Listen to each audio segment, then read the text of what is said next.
Hi, I'm Heather KIZNER. Thank you for introducing me.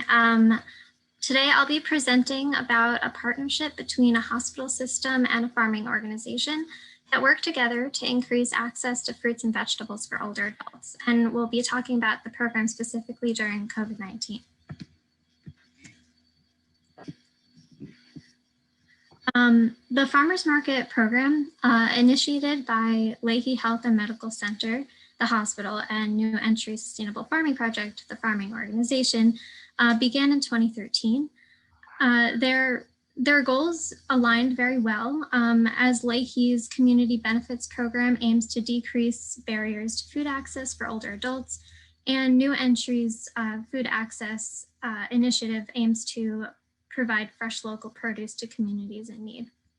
On the right, you can see a picture pre-COVID of the older adults enjoying the farmers market program, putting their fruits and vegetables in their free bag for the week. So here's an organizational chart of the two organizations. Beth Israel Leahy Health is on the left and New Entry Sustainable Farming Project is on the right. Both programs do a lot to help their communities, but we'll focus in on the Farmers Market program that's run by the Community Benefits Administrators of Leahy Health and Medical Center, which specifically focus on older adults, and run by the Food Access Initiative of New Entry's Food Hub. They hold the farmers markets at the Councils on Aging of Billerica, Burlington, and Arlington every year during the summer and fall crop seasons. At each organizational level, I conducted key informant interviews using a guide in order to answer the question of how the farmers market program changed in lieu of COVID. Was the program able to still serve their communities, and what changes might persist into the future? So according to the post-program survey of 2020, just a bit about the participants, most of them were over 70 years old. Most were women and white, which aligns with the demographics of the towns. Interestingly, about half had household incomes of less than $30,000 a year, and half lived alone. Almost all of the older adults, as many do, had more than one chronic disease. So overall, you could see that we're hitting the population that they're aiming to serve.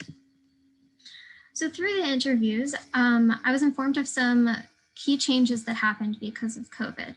So first, normally while waiting online for their registration numbers, then waiting to get their produce, the older adults would have some entertainment provided by the Council on Aging.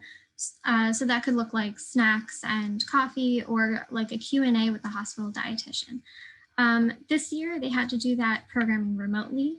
One of the Council on Aging directors actually told me that this allowed them to reach more older adults, specifically ones that were younger in their 60s, that might not want to come to the community center because of like a stigma of being old. So they were able to reach those people. Second, previously the older adults chose their fruits and vegetables at the farmers market, but during COVID, the produce was pre-bagged. 1 minute remaining. So that they could do grab and go or drive-by pickup. So this actually proved to work better, as there was no frustration of the older adults waiting on lines, and the process was more efficient and easy for the staff and volunteers. And third, the older adults used to need to come to the community center to get their produce. And this year in Burlington, they had 40% of their meals delivered by home delivered meals. So they picked a subset of people for social workers to go check up on that they were worried about during COVID. So they were able to have more of a personal relationship with that subset of older adults. So overall, the take-home messages that I found out with this information is that the farmers market seems to be able to respond successfully to the pandemic situation and still provide for their unique communities. About 90% said that they would participate in the program again. And COVID-inspired changes that could improve the program into the future and help the program reach more people, which is really what they strive for.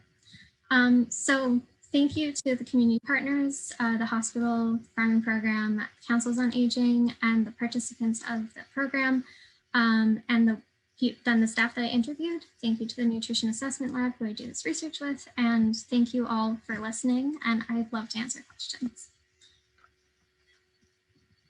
Thank you so much, Heather. Great job. Thank you. Hello, this is Irene. There's a question in the chat for you, Heather. It's from Dr. This work was largely in the suburban setting that had proximity to farms. Can this model be easily replicated in more urban locations that are more distant to agricultural lands? So I think that, yes, they could implement this program in even less local areas. They do have some, like New Entry has some transportation vehicles that they can use, and they're constantly applying for more private funding and funding from the USDA to expand their program. And you know, maybe they could have some contacts with other local farms that they could do the program in other locations. So yes, I think the program could expand further. Thank you. You have another question. Was there an increase in time or effort on the part of the staff, and will they be able to sustain these changes after the COVID restrictions end? I think that these changes can be sustained because even in a normal year, Arlington, the Council on Aging of Arlington actually gets their participants for the program by like hand picking older adults from like from lists on food pantries, other food assistance programs, and the social workers really work closely also. So they, so Burlington then sort of taking that and using it to decide who gets home delivered meals, I think that could be sustained. I don't think it really was such a huge difference of time commitment. I also have another question. So you reported as one of your results that for the staff, it was more efficient for them because they were able to pre-bag the produce for the older adults versus the older adults getting in line picking their produce. But do you have any information about the older adults, like what their perspective was on the changes during COVID and if it affected their ability to eat more fruits and vegetables? Yeah, for sure. I actually have some information from the post-program survey, actually. So about 70% of the participants that responded, so that's 116 participants versus like they gave out about 200 bags of produce a week. So not, but pretty high response rate. But anyway, so about 70% said that they ate more fruits and vegetables because of the program and that they ate better variety and a better quality. And they were given like they're given a newsletter in the bag from New Entry actually that like helps them be able to know like how to use the fruits and vegetables. There were definitely like the councils on aging directors told me some one confusion of like they didn't know what to do with microgreens. But, you know, so there are like little preferences here and there, but because the produce is a little different every week, they get a really good variety and they get information on how to use them. We might have time for one more quick question. If not, we should probably move on. Are there any additional questions? There are no additional questions in the chat. Okay. And you know, Heather, it occurs to me, I think I forgot to mention that yours was the practice oral presentation, which was great. And the next 6 presentations were submitted in the research category.